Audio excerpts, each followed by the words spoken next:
Now we'll talk about a disease condition that affects the kidneys, and basically your kidney already has issues.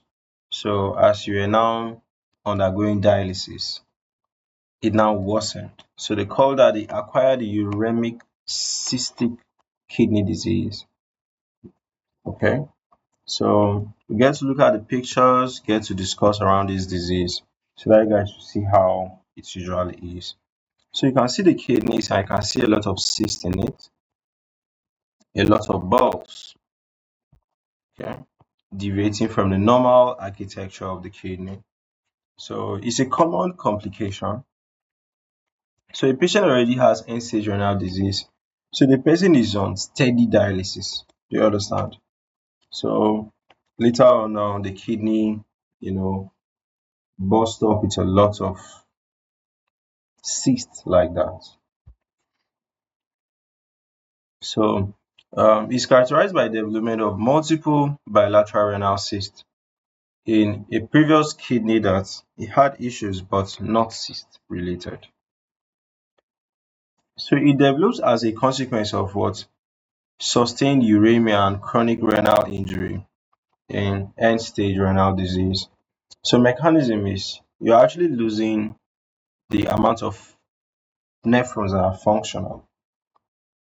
Do you understand? So there's compensatory hypertrophy. The ones that are remaining are kind of like getting so big, you know.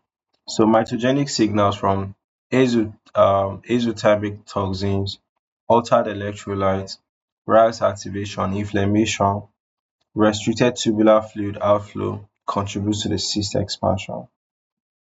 Okay, so it's different from um, the autosomal polycystic kidney disease. Okay, those ones, the kidneys are small and normal.